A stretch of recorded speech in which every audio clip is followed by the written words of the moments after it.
Assalamualaikum warahmatullahi wabarakatuh. Halo semuanya, perkenalkan nama saya Azira Elrida Manta dengan NIM 22052003. Nah, pada kesempatan kali ini saya akan membahas mengenai pemilu. Kenapa sih harus membahas pemilu? Karena pemilu merupakan salah satu pilar penting dalam demokrasi. Oke, kita masuk kepada pembahasan yang pertama, yaitu mengenai definisi pemilu. Pemilu atau yang biasa kita sebut sebagai pemilihan umum merupakan proses di mana warga negara memilih wakil-wakil mereka di lembaga pemerintahan. Yang proses ini mencangkup pemilihan anggota legislatif, eksekutif, dan kadang-kadang yudikatif, tergantung pada sistem pemerintahan yang dianut. Selanjutnya, kita akan membahas mengenai azas pemilu. Pemilu memiliki asas-asas tertentu yang perlu untuk dipenuhi. Pemilu dilaksanakan berdasarkan beberapa azas penting. Azas yang pertama yaitu langsung, yang mana pemilih memberikan suaranya secara langsung tanpa adanya perantara. Azas yang kedua yaitu umum, yang mana semua warga negara itu memenuhi syarat memiliki hak pilih. Azas yang ketiga yaitu bebas. Pemilih bebas menentukan pilihannya tanpa adanya tekanan. Azas yang keempat yaitu rahasia, yang mana pilihan pemilih dijamin kerahasiaannya. Azas kelima yaitu jujur dan adil, yang mana proses pemilihan umum harus dijalankan secara transparan dan juga secara adil. Next, kita akan membahas mengenai tujuan pemilu. Pemilu memiliki tujuan utama, yang diantara lain yang pertama yaitu mewakili suara rakyat. Pemilu memungkinkan warga negara memilih pemimpin yang mereka percaya akan mewakili kepentingan mereka. Tujuan yang kedua yaitu mengukuhkan legitimasi pemerintah, yang mana pemerintah yang dipilih melalui pemilihan umum memiliki legitimasi dari rakyat.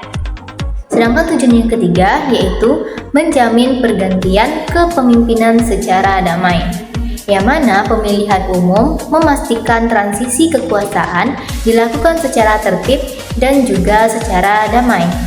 Setelah kita membahas mengenai definisi pemilu, azas pemilu, dan juga tujuan dari pemilu, kita akan membahas mengenai sistem pemilu, yang mana sistem pemilu di berbagai negara dapat berbeda-beda namun umumnya terbagi menjadi 3 bagian.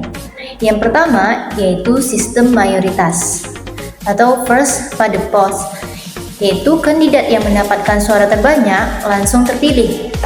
Yang kedua yaitu sistem proporsional, yang mana hal ini dibagikan berdasarkan proporsional suara yang diterima oleh setiap partai. Yang ketiga yaitu sistem campuran, yang mana pada sistem ini menggabungkan elemen-elemen dari kedua sistem di atas. Nah, pertanyaannya, pemilu yang demokratis itu yang bagaimana sih?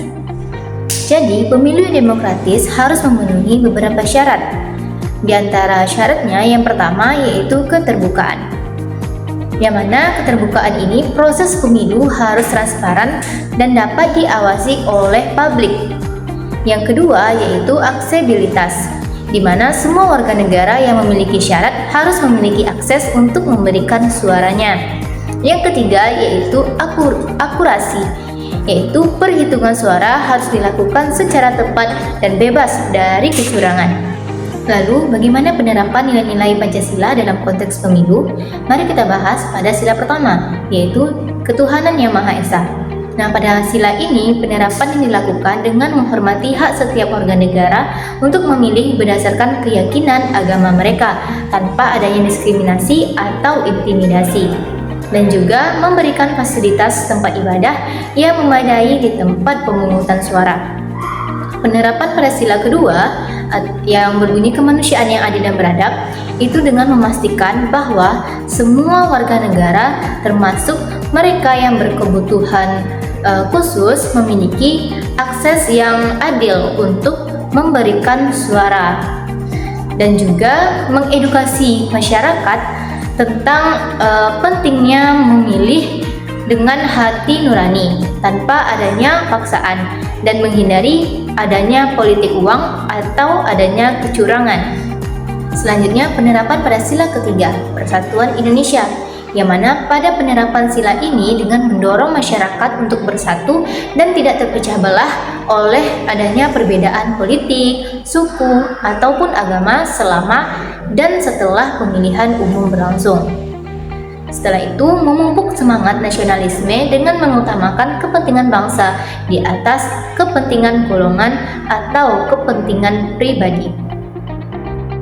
Selanjutnya, sila keempat, yaitu kerakyatan yang dipimpin oleh hikmat kebijaksanaan dalam permusyawaratan perwakilan, yang mana pada penerapan sila ini yaitu dengan menghormati hasil pemilu sebagai keputusan bersama yang diambil melalui proses demokratis, dan juga mendorong keterlibatan aktif masyarakat dalam proses musyawarah dan debat publik yang sehat dan juga konstruktif.